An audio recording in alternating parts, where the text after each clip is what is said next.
Un peu avant la deuxième guerre punique, le domaine libyen de Carthage se trouve entamé par les conquêtes de Gaïa,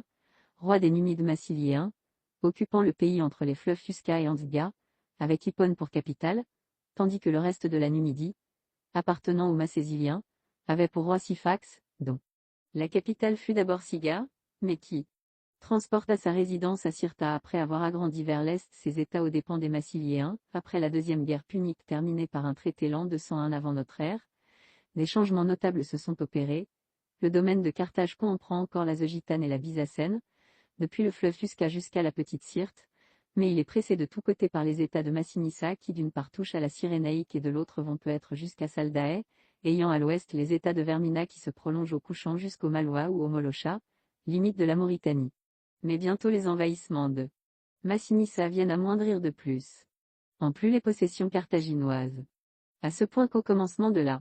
troisième guerre punique, l'an 150 avant notre ère, Carthage n'a plus qu'un territoire restreint entre Hippone d'Iaïte et la presqu'île du Cap d'Hermès, tandis que la Numidie s'est agrandie de tout le reste et s'étend au couchant jusqu'au fleuve Mulucha où s'avance alors la Mauritanie. Après la guerre, Carthage est détruite et le territoire qu'elle avait jusqu'alors gardé est désormais soumis aux Romains dont le préteur siège à Utique. La mort de Gulussa et de Mastanabal, que la maladie emporta à une époque dont la date ne nous est point donnée, laisse Amycide seul maître des vastes états de son père, dont il s'appliqua à continuer l'œuvre. On ne peut oublier combien le règne long et brillant de Massinissa avait eu d'influence sur les mœurs de son peuple, qu'il sut façonner aux habitudes de la vie agricole. Amycide, prince ami de la paix et des arts, poursuivit activement cette œuvre de civilisation, orna sa capitale d'édifices et d'établissements utiles, y appela une colonie de Grecs, et la rendit tellement florissante et peuplée qu'elle pouvait mettre en campagne, suivant le calcul de Strabon,